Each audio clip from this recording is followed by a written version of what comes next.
അസ്സലാമു അലൈക്കും. അൽഹംദുലില്ലാഹി റബ്ബിൽ ആലമീൻ. നാമൊക്കെ ഒരുപാട് ആഗ്രഹങ്ങൾ മനസ്സിൽ വെച്ച് നടക്കുന്നവരാണ്. ഒരുപാട് മുറാദുകൾ നമുക്കുണ്ട്. അതൊക്കെ ഹാസിലാക്കാൻ വേണ്ടി നമ്മൾ എന്നും അള്ളാഹുവിനോട് മനസ്സറിഞ്ഞ് പ്രാർത്ഥിക്കാറുമുണ്ട്. ചില ആഗ്രഹങ്ങളും ആവശ്യങ്ങളും നമുക്ക് പെട്ടെന്ന് സാധിച്ചെടുക്കാൻ കഴിയുമെങ്കിലും ചിലതൊക്കെ നമ്മൾക്ക് ഒരിക്കലും സാധിക്കില്ല എന്ന് നമ്മൾ ചിന്തിക്കുന്നവയുമാകാം.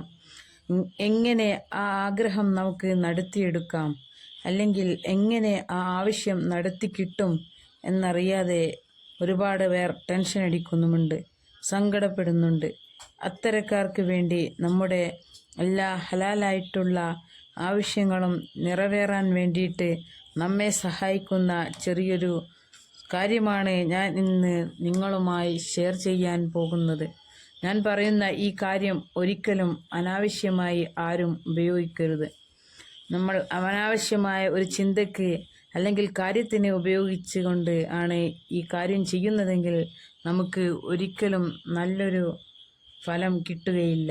അതുകൊണ്ട് തന്നെ ഒരിക്കലും അനാവശ്യമായി കൊണ്ട് ഈ ഒരു കാര്യത്തെ ആരും തന്നെ ഉപയോഗപ്പെടുത്താതിരിക്കുക. അത്യാവശ്യത്തിന് മാത്രം ഇത് ഉപയോഗിക്കുക. ദുരുപയോഗം ചെയ്യരുത് എന്ന് മഹാന്മാർ പ്രത്യേകം പറഞ്ഞിട്ടുണ്ട്. എന്താണ് ചെയ്യേണ്ടത് എന്ന് പറഞ്ഞുതരാം. പരിശുദ്ധ ഖുർആനിൻ്റെ ഖൽബുൽ ഖുർആൻ എന്നറിയപ്പെടുന്ന പരിശുദ്ധമായ യാസീൻ സൂറത്ത് കൊണ്ടാണ് നമ്മൾ പടച്ച റബ്ബിൻ്റെ മുന്നിൽ ആഗ്രഹങ്ങളും ആവശ്യങ്ങളുമെല്ലാം ചോദിക്കാൻ പോകുന്നത്. യാസീൻ ഓതുന്ന കാര്യത്തിൽ ചില മര്യാദകളും ചില കാര്യങ്ങളുമൊക്കെ നാം പ്രത്യേകം ശ്രദ്ധിക്കണം. അതനുസരിച്ച് വേണം നമ്മൾ യാസീൻ ഓതാനായിട്ട്. പരിശുദ്ധമായ ഖുർആൻ കൊണ്ട് നമ്മൾ റബ്ബിനോട് ചോദിക്കുമ്പോൾ മനസ്സിൽ ഒരിക്കലും സംശയത്തിൻ്റെ ഒരു തരി പോലും ഇല്ലാതെ ചോദിക്കാതിരിക്കലാണ് നമുക്ക് ഏറ്റവും നല്ലത്. സംശയം വെച്ചുകൊണ്ട് ഒരു കാര്യവും ചെയ്യാതിരിക്കുക. അതുപോലെ പരീക്ഷിച്ചു നോക്കട്ടെ എന്ന് വിചാരിച്ചുകൊണ്ടും ഒന്നും ചെയ്യരുത്. കിട്ടുമോ ഇല്ലയോ എന്ന് പരീക്ഷിച്ചു നോക്കട്ടെ എന്ന മനസ്സുകൊണ്ട് ചെയ്യാതിരിക്കലാണ് ഏറ്റവും നല്ലത്. കൽബിൽ നല്ല നിയ്യത്ത് വേണം. ഈ ആഗ്രഹങ്ങൾ ആവശ്യങ്ങൾ നിറവേറാനാണ് എന്നുള്ള നല്ല ഉറച്ച നിയ്യത്ത് വേണം. പരിശുദ്ധമാക്കപ്പെട്ട ഖുർആൻ കൊണ്ടാണ് ഞാൻ അള്ളാഹുവിനോട് ചോദിക്കുന്നത്. അതുകൊണ്ട് തന്നെ പടച്ച റബ്ബ് എനിക്ക് തരും എന്ന ദൃഢവിശ്വാസം വേണം. എനിക്ക് എന്തായാലും പടച്ച റബ്ബ് തരും എന്ന ഒരു ഉറച്ച വിശ്വാസം നമ്മുടെ മനസ്സിൽ വേണം. സുബഹി നമസ്കാര ശേഷം 4 തവണ യാസീൻ സൂറത്താണ് ഓതേണ്ടത്. യാസീൻ സൂറത്ത് ഓതുമ്പോൾ ചില കാര്യങ്ങൾ ശ്രദ്ധിക്കേണ്ടതുണ്ട്. ബിസ്മിയോട് കൂടെ യാസീൻ സൂറത്ത് ഓതാൻ തുടങ്ങിയതിന് ശേഷം യാസീൻ എന്ന ആയത്ത് 7 പ്രാവശ്യം ചൊല്ലുക.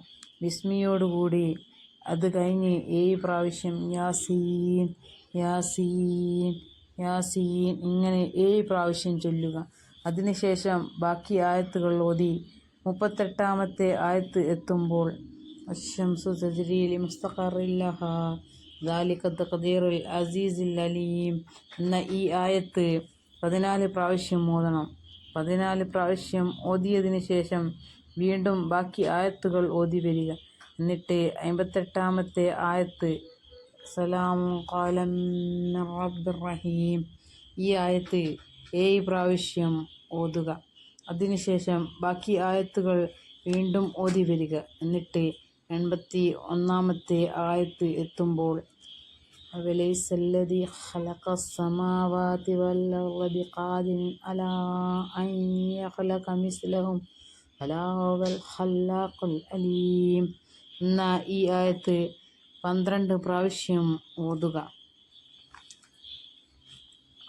ഇതേ പ്രകാരത്തിൽ യാസീൻ ഓതിയതിനു ശേഷം ഒരു ഫാത്തിഹ ഓതുക. എന്നിട്ട് മുഖ്യമായ ആവശ്യം മുൻനിർത്തി പടച്ച റബ്ബിനോട് ദുആ ചെയ്യുക. ഇതേ പ്രകാരം 4 പ്രാവശ്യമാണ് നമ്മൾ യാസീൻ സൂറത്ത് ഓതേണ്ടത്. സുബഹി നിസ്കാര ശേഷമാണ് പാരായണം ചെയ്യേണ്ടത്. ഒറ്റയ്ക്ക് ഒരു റൂമിൽ ഇരുന്നു കൊണ്ട് മനസ്സിലേക്ക് മറ്റൊരു ശ്രദ്ധയും കടന്നു വരാതെ മനസ്സമാധാനത്തോടെ ഓതാൻ ശ്രമിക്കുക. അത്യാവശ്യ കാര്യത്തിനല്ലാതെ ഇത് ഉപയോഗിക്കരുതെന്ന് മഹാന്മാർ പറഞ്ഞിട്ടുണ്ട്. അതുകൊണ്ട് ഹലാലായ കാര്യത്തിനല്ലാതെ മറ്റൊന്നിനു വേണ്ടിയും ഉപയോഗിക്കാതിരിക്കുക. 4 യാസീനും ഇതുപോലെ തന്നെ ഓതുക. ഓരോ യാസീന് ശേഷവും ഒരു ഫാത്തിഹ ഓതുക. പ്രകാരം 7 ദിവസം ഓതുക. ഇൻഷാ